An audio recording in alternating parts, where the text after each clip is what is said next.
오늘의 본문은 예수께서 초막절에 예루살렘 성전에 올라가서 가르치실 때에 유대인들과의 사이에 있었던 대화 혹은 그 언쟁의 일부입니다. 예수의 말씀 가운데는 그 신앙인으로서 우리는 어떻게 생각하며 또 어떻게 살아야 되는가, 어떻게 행동해야 하는가 하는 그런 중요한 가르침이 들어있음을 볼 수 있습니다. 그것은 한마디로 사람을 대할 때나 혹은 우리가 신앙인으로서 이 하나님의 은혜를 우리가 경험할 때에 외모로 판단하지 말고 공의롭게 판단해야 한다 하는 것입니다. 공의롭게 판단하기 위해서 예수께서 제시하신 본문 중심으로 세 가지의 관점이 있는데요. 그 첫 번째는 하나님의 영광을 구하는 그런 관점을 가져야 한다 하는 것이고요. 그리고 두 번째는 사람, 곧 영혼을 사랑하는 관점을 가져야 한다. 그리고 마지막 세 번째는 그 제3자적인 관점 혹은 객관적인 관점을 가져야 우리는 공의롭게 판단하고 또 정의롭게 하나님의 그 은혜를 받아들일 수 있다, 이해할 수 있다 하는 것입니다. 자, 우선 본문을 먼저 우리가 살펴볼까요? 본문은 이렇게 시작합니다. 이미 명절의 중간이 되어 예수께서 성전에 올라가서 가르치시니. 우리가 지난 주일에 우리가 보았던 그 앞부분에서 예수는 형제들에게 너희는 예루살렘으로 올라가라. 그리고 예수는 안 가셨잖아요. 그런데 형제들이 올라간 이후에 예수께서 은밀히 조용히 혼자 이제 예루살렘을 올라가게 됩니다. 초막절은 안식일부터 시작해서 다음 안식일까지 8일 동안 감사 제사를 하나님께 드리는 그런 절기인데요. 따라서 예수께서 형제들을 먼저 보내시고 뒤에 혼자 올라가셨지만 그것은 여전히 초막절 기간이었습니다. 그래서 우리 1절에서는 명절의 중간에 이렇게 되어 있죠. 명절이 중간이 되어. 예루살렘에 올라가신 예수님은 자신을 감추지 않으셨습니다. 그리고 성전에 들어가서 하나님 말씀을 가르치셨어요. 그때 예수님의 가르침은 다른 서기관들의 가르침과 같지 않았습니다. 훨씬 능력이 있고 권세가 있었습니다. 그러자 유대인들이 깜짝 놀랐죠. 15절에 이렇게 기록했어요. 유대인들이 놀랍게 여겨 이르되 이 사람은 배우지 아니하였거늘 어떻게 글을 아느냐 하니라고 되어 있습니다. 그러자 이제 예수께서 대답하셔요. 예수께서 대답하여 이르시되 내 교훈은 내 것이 아니요 나를 보내신 이의 것이니라. 예수의 가르침은 위로부터 하늘로부터 왔다 하는 그런 말씀입니다. 위로부터 왔다는 것은 생명의 근원에서부터 왔다는 의미가 있잖아요. 나를 보내신 이의 것이니라. 이 말은 하늘로부터 온 생명을 담은 능력 있는 권위를 가진 말씀이다 하는 뜻입니다. 언제나 그렇듯 예수님의 말씀은 우리에게 생명을 주십니다. 우리가 성경을 읽고 묵상해야 될 이유가 거기에 있어요. 우리가 성경을 읽지 않으면 우리 안에 생명이 자라지 않습니다. 우리의 영혼의 양식이고요. 위로부터 오시는 그 생명의 능력을 입을 수 없기 때문에 우리는 자기중심적인 신앙생활을 하게 되고 자기중심적인 판단을 하게 되고 결국은 우리의 영혼은 메말라가게 된다는 것입니다. 우리가 성경을 읽고 묵상해야 될 이유가 거기에 있어요. 우리가 매일 성경을 읽어야 되고 매일 묵상해야 될 그 이유가 거기에 있는 것입니다. 왜? 예수의 말씀은 위로부터 오는 하나님께로부터 오는 생명이 그 안에 들어있기 때문입니다. 예수님은 계속해서 이렇게 말씀하십니다. 사람이 하나님의 뜻을 행하려 하면 이 교훈이 하나님께로부터 왔는지 내가 스스로 말함인지 알리라. 스스로 말하는 자는 자기 영광만 구하되 보내신 이의 영광을 구하는 자는 참되니 그 속에 불의가 없느니라. 여기에 예수께서 외모로 판단하지 말고 공의롭게 판단하라 하는 말씀에 첫 번째 관점이 들어 있습니다. 사람들은 스스로 자기를 드러내기를 좋아하죠. 그래서 말씀들은 아주 번지르르하게 하지만 다른 사람들보다 칭찬을 듣고 싶어하고 인정받기를 좋아합니다. 하나님의 영광을 구하는 사람의 입장에서라면 그들의 말을 듣고 있으면 그것이 자기 스스로의 영광을 구하는 것인지 아니면 하나님께 영광을 돌리고자 하는 것인지 쉽게 더 금방 알 수 있는 것이랍니다. 하나님의 영광을 구하는 사람은 하나님의 영광에 손을 대지 않아요. 하나님의 영광을 통해서 자기가 높아지거나 자기의 지경을 넓히려는 어리석은 행동하지 않습니다. 진정으로 하나님의 영광을 구하는 사람들은 사도 바울처럼 말입니다. 하나님의 영광을 위해서 자기 자신을 낮추고 또 자기 자신을 낮추는 말과 그런 행동을 하는 것입니다. 사도 바울의 서신들을 읽어보면 사도는 그 서신을 읽는 사람들에게 그들의 시선을 하나님께 바라보도록 그들의 모든 마음을 하나님께 두도록 말하고 있다는 사실을 우리는 알 수가 있어요. 심지어는 사도인 사도 바울 그 자신에게 성도들이 베푸는 사랑까지도 신앙 안에서 하게 하고 오직 그 영광을 하나님께 돌리는 모습을 우리는 볼 수 있답니다. 그것을 한 구절로 표현한 것이 바로 고린도전서 10장 31절이죠. 그런즉 너희가 무엇을 먹든지 마시든지 무엇을 하든지 그런즉 너희가 먹든지 마시든지 무엇을 하든지 다 하나님의 영광을 위하여 하라. 이 말씀은 우리 신앙인들의 기본입니다.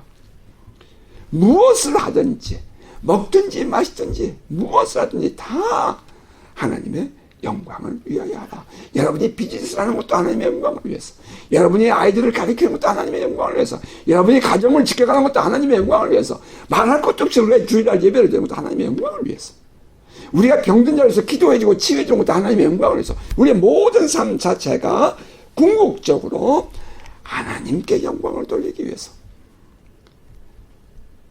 그 유대인들이 예수께서 행하시고 가르치신 것을 보면서 분노하고 좀 바짝 약이 올라 하는 것은 예수께서 그들의 속내를 보신 거지요. 너희는 자기 자신의 스스로의 영광을 위해서 하지만 나는 하나님의 영광을 위해서 하는 것이다 하는 것입니다. 유대인들을 보세요. 그들은 종교생활이라는 것을 통해서 종교생활을 통해서 자기들의 유익을 구하고 있는 것입니다. 자기들의 이익이라는 목적에 붙는 이상 그들의 가르침은 진리가 될 수 없었습니다.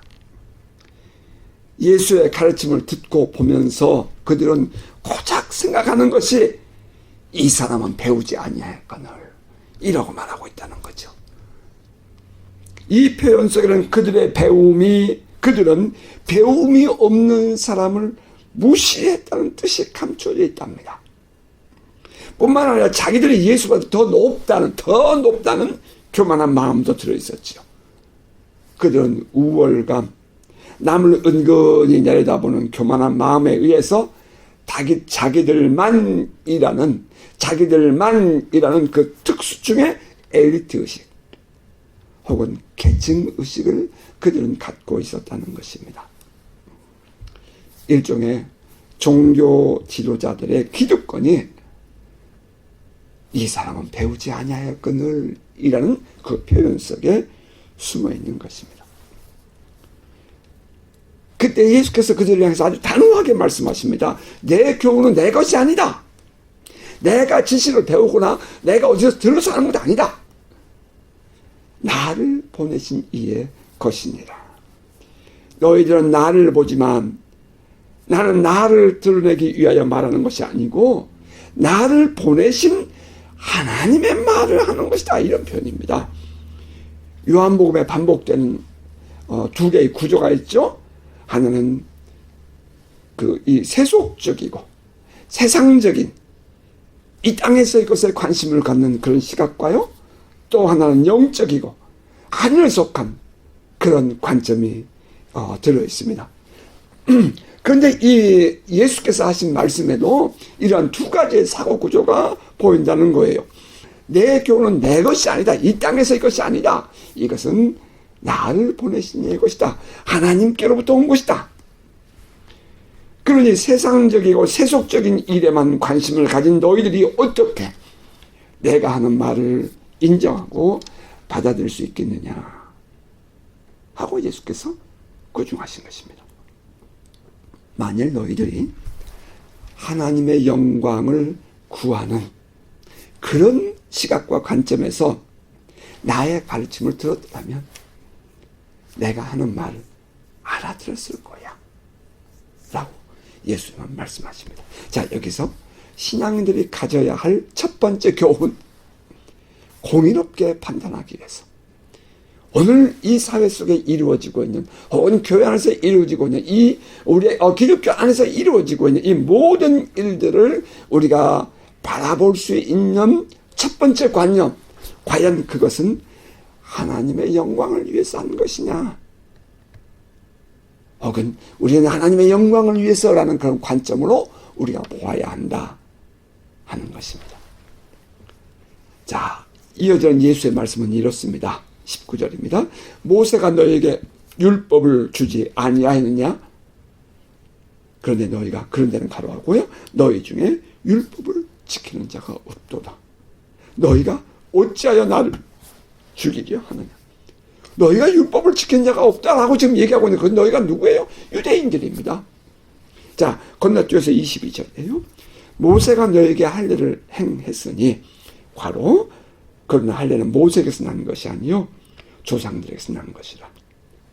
그러므로 너희가 안식일에도 사람에게 할례를 행하느니라. 모세의 율법을 범하지 아니하려고 사람이 안식일에도 할례를 받는 일이 있거든.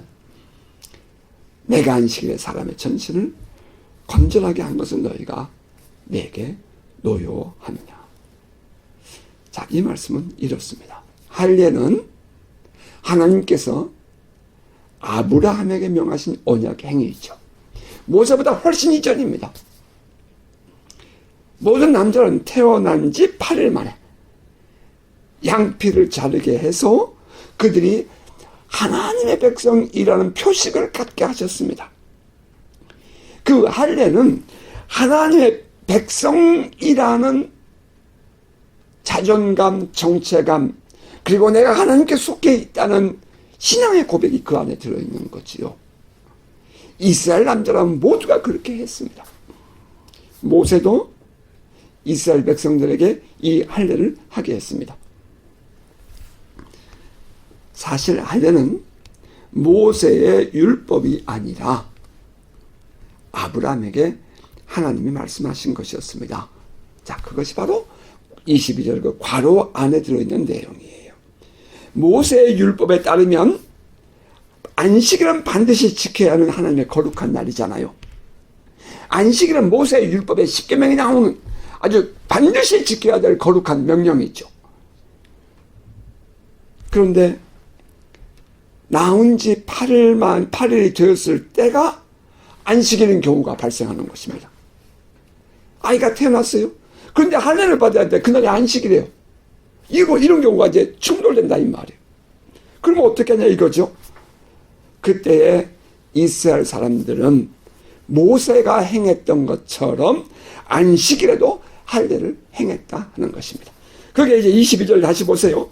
모세가 너희에게 할례를 행했으니 괄호를 빼고 그러므로 너희가 안식일에도 사람에게 할례를 행하느니라.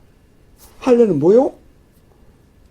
할례는 아브라함 때 주어진 하나님의 언약이에요. 그러니까 모세보다 훨씬 이전이죠. 모세는 출애굽 때에 이스라엘 백성을 이끌고 나온 이 지도자라면 아브라함은 최초의 이스라엘 백성들의 조상 아닙니까? 그때에 하셨던 그 하나님의 언약을 지키기 위하여 이 모세의 율법을 안식일을 지켜라 하는 그 율법을 거스르는 행동이 된다는 것입니다. 이제 예수는 그것을 지금 지적하고 있는 거예요. 놀라운 일이죠. 엄밀히 말하면 안식일에 할례를 행하는 것은 안식일을 범하는 행동이 됩니다. 그러나 그들은 모세가 안식일에도 할례를 주었기 때문에 자기들도 그렇게 할례를 행하였습니다. 자, 예수님 바로 지금 그것을 정확하게 관통하고 계신 걸 지적하고 있어요. 예수께서 지난 6월절에, 그 전 6월절에 예루살렘의 성전에 올라가셨을 때에 그 양의 문을 들어가면 양을 씻어서 제사로 드리기에 있었던 베데스다 연못이 있다고 여러분에게 설명을 드렸죠.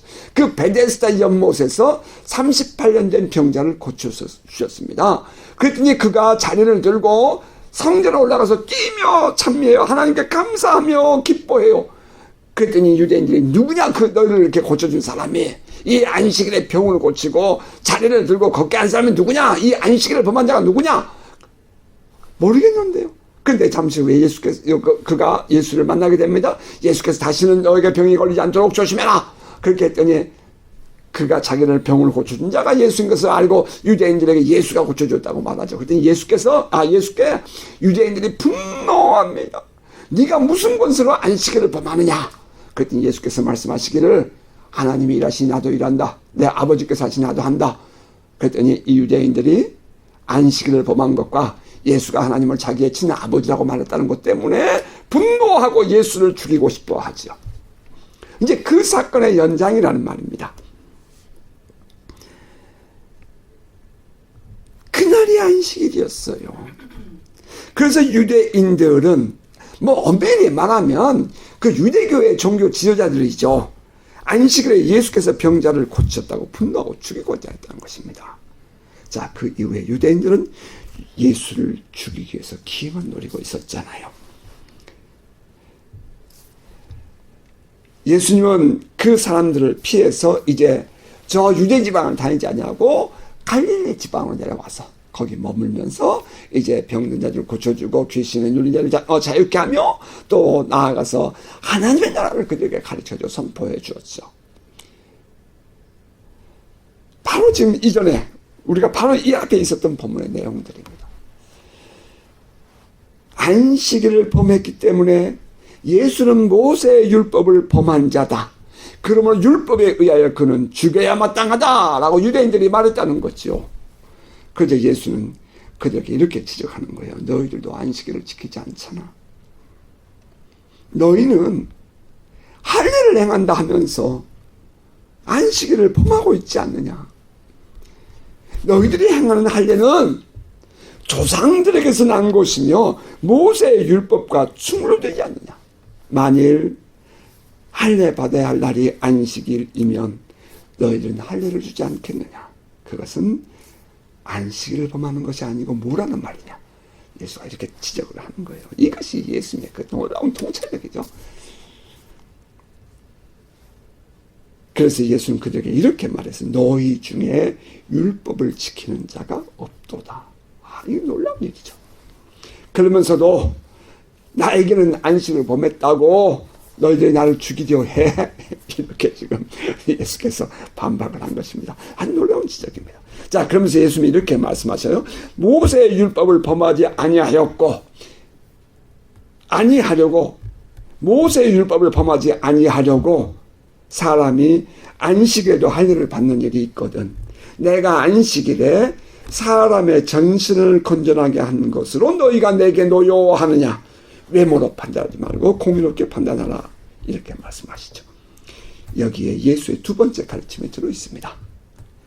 공의롭게 판단하려는 사람들은 사람을 사랑하는 마음, 영혼을 사랑하는 마음을 가져야 한다 하는 것입니다. 할례는 이스라엘 백성들을 사랑하는 하나님 아버지의 마음의 표현이었잖아요. 선택받은 하나님의 백성 아브라함, 그리고 백세나 되어 낳은 아들 이삭, 하나님께서 그 민족을 향한, 장래의 민족을 이루게 될 그 민족을 향한 하나님의 사랑의 표현이었단 말이에요. 할례라는 것은. 우리가 받는 세례도 마찬가지입니다.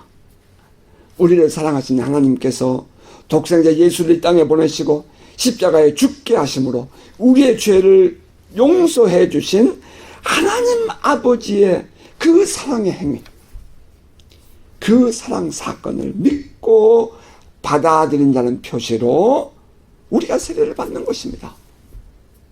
하나님 아버지의 사람을 사랑하시는, 하나님 아버지의 그 사람을 사랑하시는 사랑의 표현이죠. 우리를 사랑하신 그 하나님의 사랑에 대한 우리의 반응이에요. 그게 우리의 예배고 그것이 우리가 받는 세례인 것입니다. 한 영혼이라도 더 구원하고자 하시는 하나님 아버지의 사랑의 표현, 그것을 받아들이는 것이 과거에 그 이스라엘 백성들이 받은 할례이고 오늘날 우리 모든 그리스도인들이 받는 세례랍니다.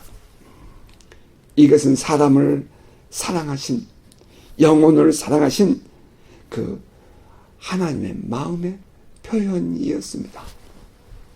하나님께서 우리에게 당신을 계시해 주지 않으셨으면 우리는 하나님을 알 수가 없죠. 하나님께서 우리에게 당신의 사랑을 보여주지 않았으면 우리는 그 사랑, 하나님의 마음을 알 수도 없는 사람들 아닙니까? 죄인들 아닙니까? 하나님과 영혼이 단절된 상태에 있었던 사람들 아닙니까? 그 영혼이 단절된 우리들에게 하나님이 인간의 몸을 입고 성자를 보내신 것입니다. 자, 마찬가지로 예수께서 병든 자를 고치신 것은 안식일에 말이죠. 베다스다 연못가에 38년 된 병자를 고치신 것은 바로 그 하나님의 마음을 드러낸 사건이라는 거예요. 38년 된 병들어 죽어가는 병자를 보고 하늘의 생명을 공급해 주며 살리신 사건, 이것은 하나님의 사랑의 마음을 온 천하에 드러내는 일이었습니다. 자기들끼리도 서로 살겠다고 먼저 달려가겠다고 아둥바둥 싸움을 하고 그렇게 막 높아지고 싶어하고 많아지고 싶어하고 성공하고 싶어하는 그런 이 마음을 갖는 사람들에게 말이죠, 하나님은 늘 맹꽁치에 있고 늘 어찌할 줄 몰라서 방황하고 있고 이제는 곧 죽어야 된다는 그 사실 앞에서 눌려있는, 이제는 망해버릴 수밖에 없다는 그 버려진 인생이 된 그 38년 된 그 병자에게 예수께서 병을 고쳐주심으로 말미암아 하나님의 사랑을 알게 했다는 겁니다. 그것은 곧 그 38년 된 병자만을 고쳐준 것이 아니라 오늘 이 시대를 살아가는 많은 이 영혼들에게 하나님의 사랑하심을 보여주는 대표적인 사건이었다는 거죠. 안식일이니 병자를 고치면 안 된다고 말하는 그들에게 예수님의 답변은 단호했습니다. 하나님의 사랑이 없이 죽음의 증상에 포로되어 살아가는 병자에게 생명이 공급될 수 있느냐 이 말입니다. 안식일이라 할지라도 하나님의 사랑의 표를 몸에 지니는 할례를 행하는 것이 정당하다면 죽음의 증상에 포로되어 죽어가는 병자를 고치는 것도 하나님의 사랑으로 생명을 공급해주는 정당한 행위라는 것이 예수님의 말씀이었어요. 자, 오늘날도 병든 자들이 주의 은혜로 치유되는 경우가 있죠. 실제로 있잖아요. 예수 그리스도의 이름의 권세와 성령의 능력으로 심각한 병들이 고쳐지는 것을 우리는 봅니다. 뭐 기적이죠. 특별한 하나님의 은혜이죠. 능력입니다. 자, 그러면 어떤 사람들은 교회 안에서 왜 병고침이 일어나는 것에 대해서 일어나느냐고 아주 엘러지 반응을 일으키며 분노하고 펄펄 뛰는 사람들도 있답니다. 참 놀라운 일이죠. 그러나 우리가 엄밀하게 생각해 봅시다. 병든 자에게 예수 그리스도 안에서 생명을 공급해주고 믿음의 삶을 살게 하는 것이 옳습니까? 아니면 그냥 내버려두고 고통 중에 죽어가게 하는 것이 옳습니까? 교회는 거룩해야 하기 때문에 병든 자들이 들어와 고침받으면 안 되는 곳입니까? 어쩌면 교회는 거룩한 곳이기 때문에 병든 자들이 들어와서 고침을 받고 귀신 들린 자들이 들어와서 자유함을 얻는 곳이어야 되는 것 아닙니까? 예수님은 오히려 병든 자를 고쳐주고 귀신에 눌린 자들을 자유케 하는 사역을 하셨습니다. 사도 바울이 선교 여행을 다닐 때에 그는 흩어진 유대인들의 디아스포라 회당에 들어가서 그들에게 하나님 나라를 선포하지요. 성경을 읽고 그들에게 가르쳐줍니다. 그러면 그 안에 곳곳에 가면은 귀신 들린 자들이 그 안에 들어와 있다는 거예요. 아이러니하잖아요. 아이러니하잖아요. 그러면 사도는 그들에게서 귀신을 쫓아가고 병을 고쳐줍니다. 이것이 정상적인 교회의 모습이고 또 우리 신앙인들의 모습이어야 되지 않겠습니까? 그것이 예수 그리스도의 이름의 권세를 드러내며 성령의 능력에서 이루어지는 그 하나님의 나라, 곧 하나님의 다스리심을 드러내는 그 하나님 나라의 실제를 우리에게 보여주고 있는 성경의 내용이고 오늘의 현실 아니냐 하는 것입니다. 이러한 사역의 근거가 바로 하나님 아버지의 영혼을 사랑하심, 하나님 아버지의 그 사람들을 향하신 그 목마른 하나님의 사랑을 보여주는 것이다 이 말입니다. 유대인들은 예수가 안식일에 병든 자를 고쳐주었다고 분노합니다. 하지만 유대인들은 예수님의 이 사역을 보며 분노할 것이 아니라 오히려 하나님의 사랑을 더 많이 보여주도록 예수를 격려하고 기회를 주었어야 하는 것 아니겠습니까? 그것이 하나님의 사랑을 보여주는 것이기 때문입니다.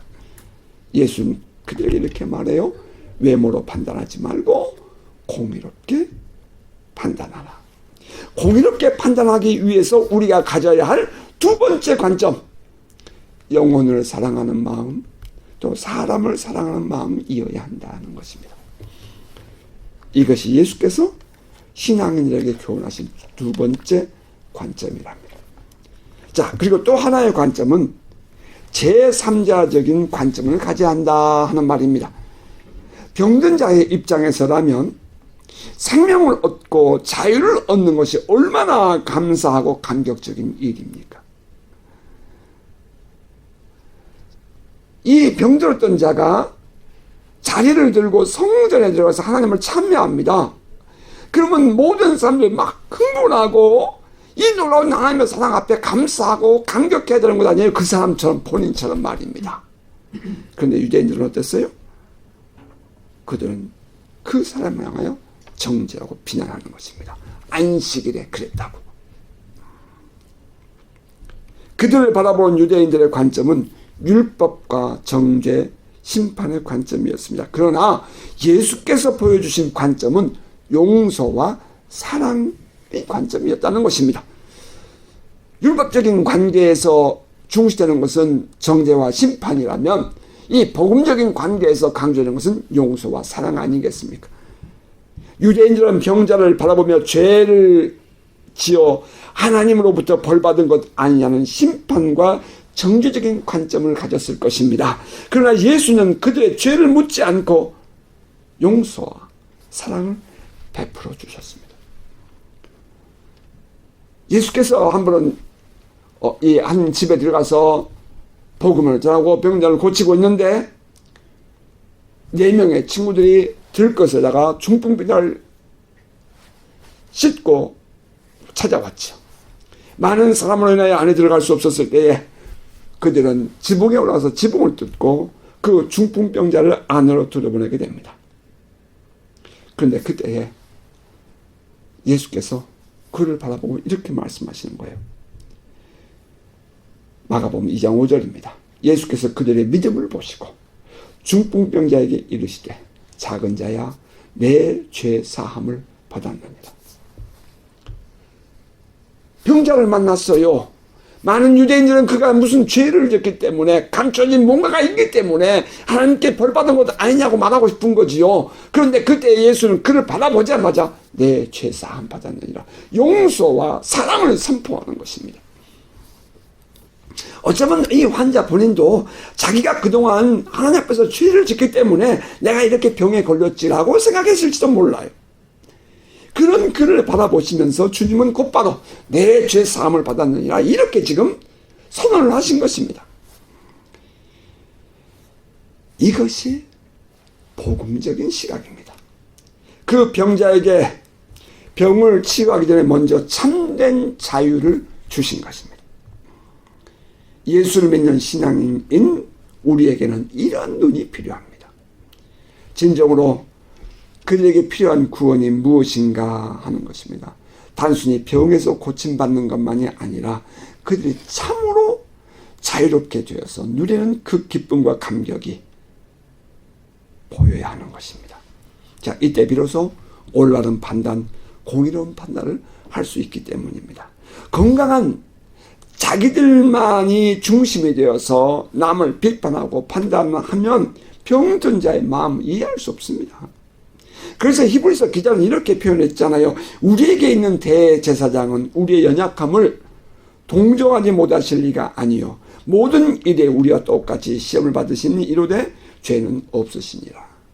근데 이 동정하지 못하실 리가 아니요 하는 그 부분이 우리가 지난날 읽었던 그 개역 한글 성경에는 이렇게 되어 있어요.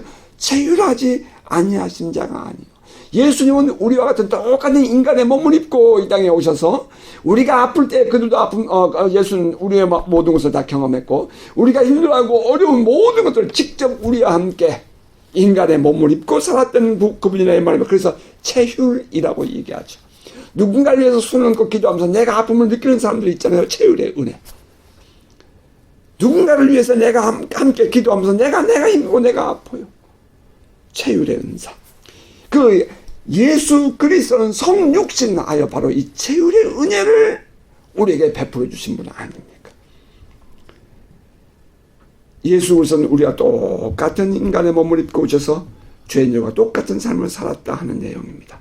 우리가 당하는 고통과 고난을 친히 몸소 경험하시며 우리들을 아는 분이라는 말이에요. 안다. 경험해서 안다 이 말입니다. 병든 자의 마음으로 이해하지 않으면 그것은 참으로 그들을 이해한다고 말할 수 없는 것입니다. 그들의 입장에서 아픔을 함께 느끼고 그들의 고통을 함께 나누는 것이 신앙인들이 가져야 할 관점입니다. 이것이 곧 예수께서 우리에게 보여주고 계신 그 공의롭게 판단하는 관점이라는 거예요. 유대인들은 예수를 책잡으며 안식일에 병자를 고치셨으니 저는 안식일을 범했다라고 분노합니다. 그들의 시각에서는 병든 자의 고통은 전혀 고려되지 않았던 것이죠. 하지만 예수는 그 병든 자의 심정에서 보았습니다. 어찌 그를 고쳐주지 않고 자유케 해주지 않을 수 있다는 말입니까? 여기서 우리가 배우게 되는 것이 제3자적인 관점, 환자의 입장에서 저 사람의 입장에서 상대방의 입장에서 이해하고 우리가 그를 바라보는 눈을 가져야 한다 하는 것입니다. 병든 사람 깊은 곳에서 그 몸부림치며 부르짖는 영혼의 소리를 들을 수 있을 때에 가질 수 있는 마음이지요. 동정, 연민 그런 것입니다. 이 마음이 바로 예수의 행위에 대한 공의로운 판단을 갖게 하는 관점이랍니다. 우리가 병든 자를 위해서 기도해 줍니다. 함께 그를 위해서 그들을 안고 우리가 하나님 앞에 나아갑니다. 그때 우리가 가져야 할 것은 바로 내가 바로 그 환자인 것을. 그래서 우리가 예수의 이름의 권세와 성령의 능력을 가지고 우리가 하나님께 나아가는 거죠. 그 관점이 외모로 사람을 판단하지 않고 외모로 그 행위를 판단하지 않고 공의로 판단하는 세 번째 관점인 것입니다. 자, 말씀을 맺겠습니다. 예수께서 예루살렘에서 행하신 사역과 그의 가르침에 대해 책잡으려 하는 유대인들의 행위에 대한 예수님의 반응. 그것은 외모로 판단하지 말고 공의롭게 판단하라 하는 것이었습니다. 신앙인으로서 우리가 공의롭게 판단하기 위한 관점이 무엇입니까? 그 첫째는 모든 일에 하나님의 영광을 구하는 관점을 가져야 한다는 것입니다. 하나님의 영광을 구하고자 하는 관점을 가질 때에 다시 말하면 하나님의 시각에서 하나님께만 영광을 돌리겠다는 관점을 가질 때 우리는 서번트십, 우리는 청지기 정신을 가질 수가 있고 우리는 이 땅에서 영혼을 향한 그 하나님 아버지의 그 마음을 우리가 이해할 수 있다 이 말입니다. 우리가 하나님의 영광을 구하고자 하는 관점을 가질 때 우리는 비로소 공의로운 판단을 할 수 있습니다. 그리고 두 번째는 하나님 아버지의 사랑의 마음으로 보아야 한다는 것입니다. 율법 안에서는 할례조차도 하나님의 사랑의 관점에서 이해해 줘야 하듯이 예수께서 병든 자를 안식일에 고치신 것도 그 영혼을 사랑하는 아버지의 마음에서 바라볼 때에 공의로운 판단이 될 수 있다 하는 것입니다.